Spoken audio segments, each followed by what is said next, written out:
Live, trance, and prosper. Ni hao ma. I'm Dr. Brian David Phillips, and welcome to the Uncanny. The Uncanny, or the Willies, the Shudders, the Shakes, the Shivers, the Creeps, the Uncanny. Now, I'm going to be speaking from my notes that I hastily jotted down, so if this seems unorganized, it's only because it's unorganized. But I'm going to be discussing the uncanny, which is really equivalent to that creepy feeling we have. Now, most folks where I work, which is at university, working with graduate students, working on their master's and doctorate degrees in literary theory, when we think of the uncanny, we almost always preface it with the uncanny essay by Sigmund Freud. Freud, contrary to what some people believe, is not the only expert on the uncanny. He did not make up the term. The actual English word uncanny comes from the old Anglo-Saxon of ken, or of knowledge. Canny is knowledge, to understand, to be familiar. Uncanny is something that is familiar but has something unfamiliar inside. It's that sensation you get. It's a kind of automatic trance that we go into that causes a sensation of the willies or the creeps, or that feeling you get when the hair on the back of your head stands up, or that whoosh. For instance, if I were to tell you that I can see you right now, watching me through your video screen, I am watching you. And something you don't know, but perhaps you need to be aware of, is where you are right now is haunted. There's a spirit standing right behind you, to the left, slightly. Okay, she's moved a little closer so I can see much more clearly. She has long dark hair, a light white gown, and she's leaning in closer to you right now, and she's gently blowing on the back of your neck, or not. Now, some of you, just the going into the stereotypic, yes, cliched setup that I presented with that, some of you had a sensation that you were being watched. Some of you had a sensation of something at the back of the neck. Some of you experienced a ghostly kiss. Now, of those who experienced that, go ahead and in the comments below say, "Fuck you, Dr. Phillips. You fucked me up. I'm now terrified to sleep." If that's indeed, I'm truly not sorry that you're so gullible. Or, I apologize. I deeply and truly and humbly, lying as I say this, apologize. But you've experienced the creeps. Now, some of you who experienced that sensation of the ghostly breath upon the back of your neck, some of you are merely experiencing a cognitive dissonance, a familiar yet unfamiliar, that causes that shift within. Now, some of you experienced a genuine kiss from a ghost. I can see her right there. But most of you, there's no ghost in the room, okay?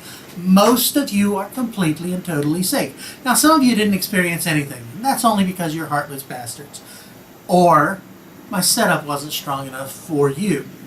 Horror stories, those gothic tales, are set up and designed to bring the reader into that sensation of the uncanny. But what is the uncanny?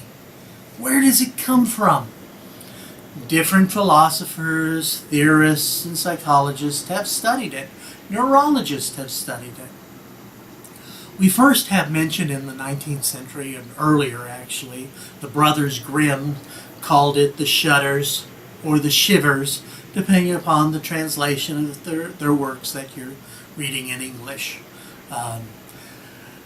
When we look at the uncanny, and we want to note when was the term formally used and when was it first expressed, we would have to go back to 1835 in the work of Schelling, who was discussing mythology and Homeric texts, who used the term to imply that Homeric clarity, that rational, clear line in the prose, is actually a response to that feeling of the uncanny. Now, Nietzsche also discussed the uncanny, but when he discussed the uncanny, he's really talking about political forms, and he considered it to be a form of the uncanniest of all guess is nihilism, and that is the will to truth versus metaphysical values. And so he actually coined the term European nihilism, thinking of the sensation of the uncanny. And what he meant by that is that, and this is where philosophy gets in, it's less about psychological impetus, but rather he felt that European nihilism is where those rational Enlightenment ideals, where they profess to have strong values, actually set up a system that undermines the very values they set. Derrida, of course, much later, will have fun with these very same concepts. But that doesn't really help us in terms of the psychological sensation of the willies, the creeps, the whoo-hoo. And so for that, we go to Ernst Jens, who in 1906 discussed it in terms of intellectual uncertainty. He was more oriented toward the environment and less, essentially Jens said this, that if you were more oriented toward your environment, if you understood the environment that you were within, you are less likely to experience that sensation of the uncanny. And that makes sense, because the uncanny, the sensation, is when something seems familiar, but there's just a little bit of something out of whack, and it causes a sensation of whoa. Now, for Jens, or Jens, I've heard that pronounced that way too, but for Jens, the uncanny is that sensation that we have when we slowly come to the realization something's wrong. The sensation you have if you see a doll just sitting there. You know it's a doll, but you have this sense that it's watching you, and you start feeling creeped out. Now, in horror films, that moment when the doll's head moves, that causes a creepy feeling. It's a similar sensation to the man in the mirror's illusion. That is where when you're looking in the mirror, you are looking at yourself in the mirror. But sometimes we have the sensation that those eyes we're looking into, they're not our own eyes. They're a reflection of our eyes.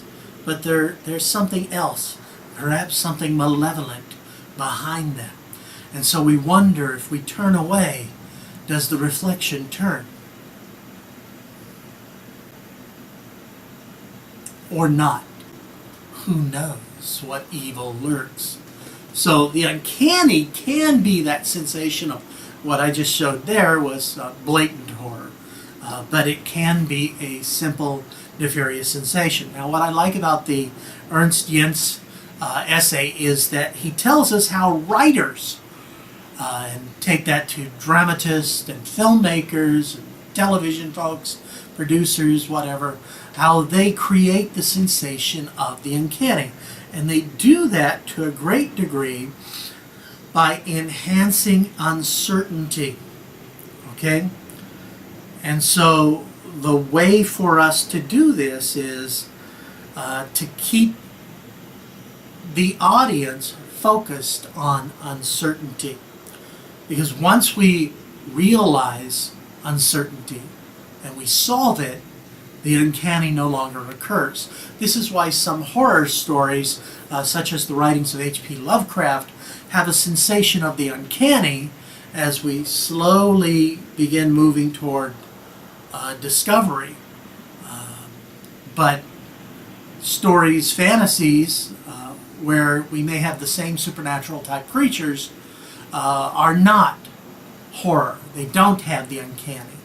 For instance, Harry Potter stories have vampires and werewolves, but we don't have a sensation of terror involved with those. But Frankenstein has that sensation to some degree. Dracula most certainly does, for certain characters, scenes with certain characters. Okay. Now, Jens in 1906 identified E.T.A. Hoffman's story, The Sandman, as being the epitome of an excellent story that deals with the uncanny, particularly with the character of Olympia, who was essentially, well, she's an animatronic. She is an animatron. She is a robot by our use of the term today, and we don't realize, the main character doesn't realize she's a lifeless being, a creation, so to speak. And slowly he knows there's something off, but he's not sure what it is. And that causes that cognitive dissonance. Cognitive dissonance is what fuels the uncanny. That's where the automatic trance occurs. So that he sees this beautiful girl and falls in love with her. There's something just a little bit off. And he slowly comes to the realization. Now Sigmund Freud, in 1919, revisits the uncanny, and he disagrees with Jens that Olympia is the central portion of the uncanny from the Hoffman story, which he also deals with. I think it's important that we understand that Freud is actually responding to Schelling and to Jens. In my opinion, and this is my opinion only, and some of you watching this, you disagree with me, and that's okay. If you're wrong, I don't mind. But some of you will disagree with this supposition that I have, that Freud purposely tries to show them up. He's playing a game that we see in a lot of Freud's writing. He's not the only one who does this, where he tries to show he's the most clever person in the room. And in this case, the most clever person discussing this activity, or this action, or this phenomenon. And Freud says, while Olympia, the animatron, is in fact an interesting aspect of developing our sensation of the uncanny in the Hoffman story, The Sandman. And please go read that story, The Sandman. It's wonderful. But he says that's not really the key point of the uncanny in the story. That actually the most uncanny aspect of the story is the blindness.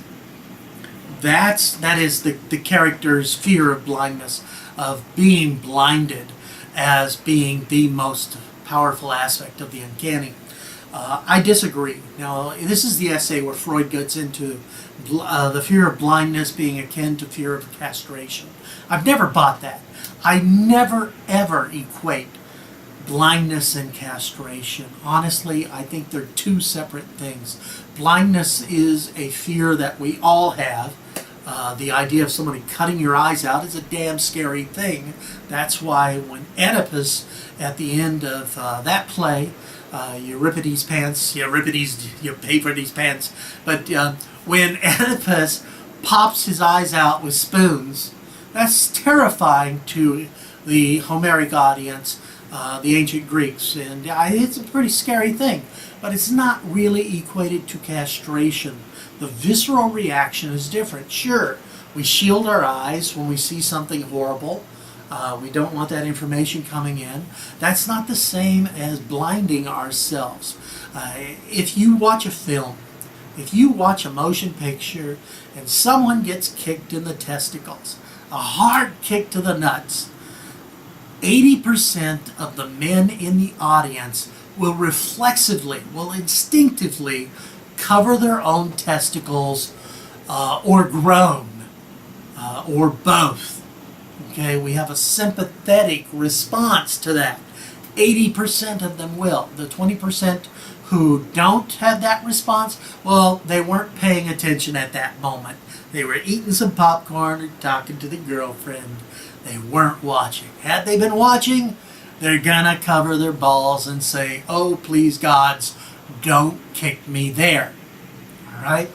But that's Freud. Freud goes into all sorts of things. But some of the other aspects that he talks about the uncanny really do hit very nicely and very interesting, in that the uncanny is a worthwhile to look at it in terms of the German. And just as for me, the English word uncanny and its root, can or understand, something familiar with us, and the uncanny becomes something familiar that is off or wrong. The German that Freud uses, and excuse my pronunciation, but unheimlich, when Freud discusses that as the uncanny, he compares it to the root word heimlich, which is familiar. Okay, something that's familiar, something that's known, as opposed to unheimlich, which is something that's not familiar or not known. But he looks at another meaning for the word, which is heimlich can mean something that is secret or intended to be secret or taboo. And so Freud tells us that uncanny could be a sensation we have when that which is supposed to be secret is revealed. And sometimes when secrets come out, we have that psychological response. I would posit that it's not quite the same as the feeling we have with the Willies. Okay? It depends on the nature of the secret. Secret here, Olympia is a robotic animatron that is imbued with an artificial life. That's a secret. And when it's revealed, we're like, whoa. And so that could be a factor. But if it's just talking about your Satanist best friend comes out to you as, I am a Satanist, that's not the same. And you certainly don't feel the sensation of the uncanny when someone comes out of the closet and reveals their homosexuality. At least you shouldn't. And if you do, you need to look into that, because that's a weird-ass response to have. Now, Freud responds and builds upon a statement from Schelling, which is that everything is unheimlich that should be secret or hidden, and that when that secret or hidden characteristic comes to light. And so for Freud, that's really awesome. And it is awesome. But then he goes off on the blindness equals castration and plays with Oedipus. Now, Lacan builds upon Freud's concepts and discusses a little bit about the uncanny being a sensation of anxiety. Anxiety that builds up for us. And you might take a look at the work of Alfred Hitchcock, who plays around with everyday objects that become uncanny through his work, in that they become bigger than they are. The Lacan piece is specifically working with a piece by Guy de Maupassant, La Horla, or The Horta in English. So take a look at those and play with them. Where's my page? I've lost a page. Oh goodness. Here we go. All right. Now the uncanny concept of that shift we have when something that should be familiar Now, zombies scare the hell out of me. When I see a zombie, it really terrifies me. And that's something that occurs because it should be a corpse, but it's moving. Something familiar, but doing something unfamiliar, and we have cognitive dissonance. I understand one thing, but I don't understand the other, and my brain tries to resolve this, and it creates cognitive dissonance and the sensation of the willies, the creeps, the whatevers. Okay? Now, Japanese theorist Mashimuro Mori has taken this even further and created the concept of what he discusses as the uncanny valley. Now, he specifically, since a lot of this comes from the discussion of the Sandman story, folks interested in artificial intelligence and robotics have caught up on it because it is a sensation you have. Okay, when you have a robot in front of you, today's robots that are awesome and not clockwork but digital, but when you have a robot in front of you, you may have a sensation of feeling uncomfortable. It's because we have something known as the uncanny valley. And the uncanny valley shows us when something is familiar, and so it's a sensation of fear response or discomfort, the uncanny valley. So something that is familiar, and the closer it is to human, the less fear we have. But there's a point where if it's too close to being human, and we know it's not human, we feel creeped out. And that may change over time, but it's interesting, and take a look at that. Julia Kristeva, when she discusses the uncanny, she's really talking about objection. An objection is when something's been cast out of the symbolic order, and it is a cognitive dissonance that occurs with us when we try to reconcile something that had been familiar that is now disfamiliar. We have that sensation. David Herrera actually equates in his work, he equates the uncanny to the same psychological principles that give us racism and xenophobia. When we see someone, traditionally we see someone from another culture or race, they look like us, but they look different. And so that creates an uncanny response that leads to xenophobia. Now, of course, he's not saying that that justifies xenophobia or racism. It doesn't. And certainly, as more familiarity comes in, you're less likely to have that racist response. The first white man and the first black man ever to meet likely had a very weird-ass response. It's like, what the hell? You look kind of weird there. But that was a long time ago. And familiarity breeds familiarity. And so in an modern urban culture, you see folks of many different cultures and races. And so you're less likely to have that uncanny sensation. And so in that aspect, because, as, remember, Jens and Schelling says, give us the idea that the more you know your environment and familiar with what's going on, the less likely you feel that response. So if you're more familiar with interacting with folks of other races, you're less likely to have that cognitive dissonance that fuels either the willies, the creeps, the jujus, the jeebies, the heebie-jeebies, the willy-wockies, whatever the hell you want to call it, that uncanny response. You're less likely to have that sensation of cognitive dissonance that leads to racism and xenophobia, which is a non-rational response to a condition that your unconscious is trying to rationalize. And so it creates that cognitive dissonance. If I live in Taiwan, okay, I see Asians all the time. Asians are not the other. They're familiar to me. And so I don't have a response of the other when I see Asians. Whereas I used to live in a small town in Kansas where there weren't very many Asians. When I lived in my hometown, there were none. Now there are a few. Yay. but there were none. And so my only exposure was through, it was a long time ago, so it was through bad TV and movies. And my familiarity causes me to have less of a feeling of that backward emotional response. Okay? Now, of course, today we have exposure to all sorts of things through television. And you could live in a small town in Kansas today and have a lot of exposure to other racial or cultural groups. And that's a good thing.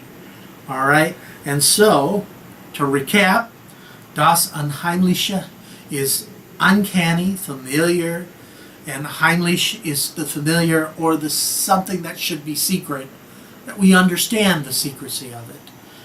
Or the canny is kin to knowledge or understand, mental perception.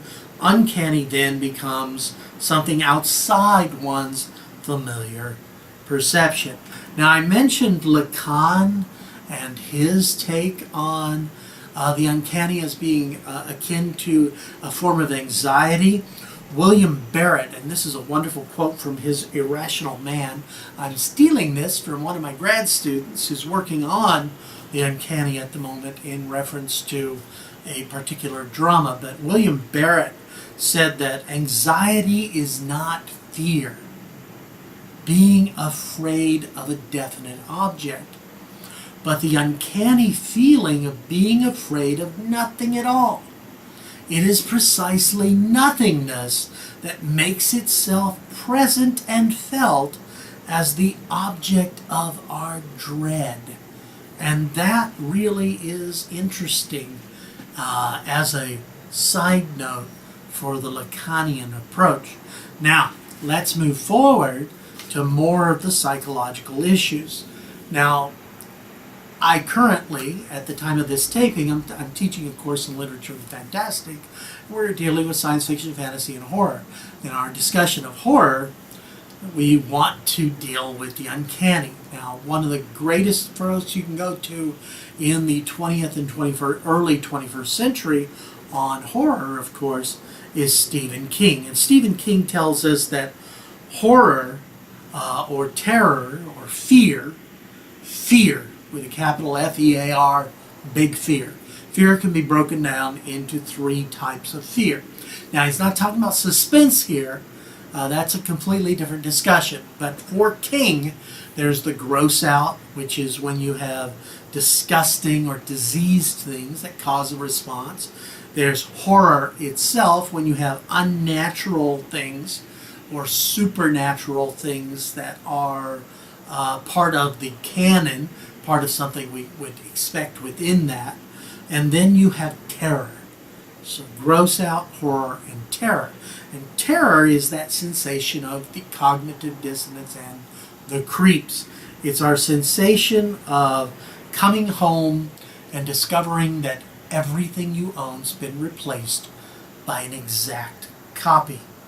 Or the feeling that something is behind you, right there, behind you. There she is. It gives you the creeps. Now, terror comes because of vagueness. We can't quite put our finger on what's vague or ambiguous. And that's something that our early readers, our writers of Schelling and Jens also noted, that that's how writers kept us in that sensation of the uncanny or the creeps or the willies. They did so by writing in a way that we know something's wrong and we feel uncomfortable. Okay? Let us dwell upon it. Because if we dwell upon it, we'll solve the problem and we'll no longer feel uncanny. As soon as I know Olympia is a droid, I no longer feel a sensation of the uncanny. It's a known thing. So they extend that sensation through their writing in certain ways. So we don't discover and we don't solve it and we don't figure out that this is happening, that Olympia is an automaton. Okay? Now that vagueness or ambiguity, masks and clowns are an example of disguises that create uncanny feelings for many of us. In fact, Claude Levi-Strauss suggested that facial masks, and you notice a lot of horror films use masks, that masks eliminate part of the body that reveals emotions, and so we can't read the emotions or the social intentions of a person, and that causes us to freak out a bit. There's no mystery to the reason why so many people have clown phobias. It is a mystery to me why so many people have clowns at parties for children, because they're scary ass things because of that. And so you can check out Claude Levi-Strauss if you like. This is important because it relates also to the uncanny valley. And so as robots become closer to human, there's still something off about them. Francis T. McAdams and Sarah Cohn suggest that that feeling of being creeped out is actually a human adaptive response to ambiguity, which I find interesting. It's partly that cognitive dissonance, just as the uncanny valley is familiar and not familiar, we have that valley in between for our responses to different humanoid or human-like things. We have cognitive dissonance when we have safety and security, or safety and security and danger. We have a valley of insecurity. So safety, danger, insecurity, and in that valley thus lies cognitive dissonance, that sensation of the creeps, which is a physical manifestation of a psychological response to indeterminacy, of not knowing if it's safe or dangerous for sure. I'm not sure. Part of me knows it's safe, part of me knows it's not safe, and so I have a sensation of insecurity that overwhelms me, or as Lacan and Barrett might say, anxiety. All right? When you have weird thoughts, that could be a form of cognitive dissonance.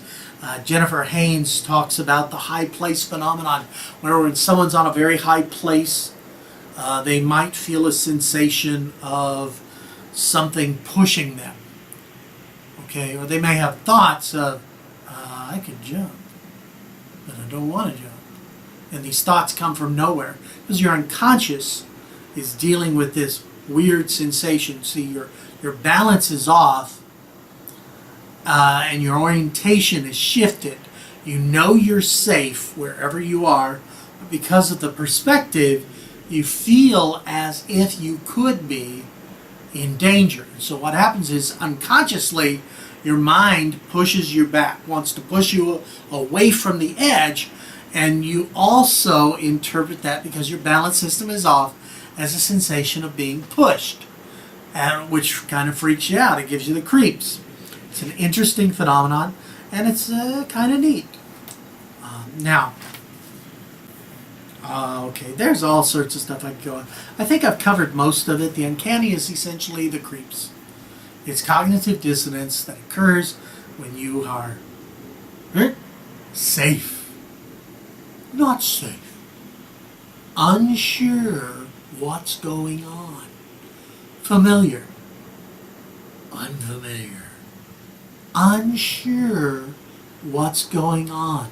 Those moments of ambiguity, of unsurety, that manifests as a physical sensation of the creeps, the hairs standing on the back of your head, that feeling of woohoo all through you, that sensation you have right now of someone standing behind you, or that gentle sensation of someone breathing on the back of your neck.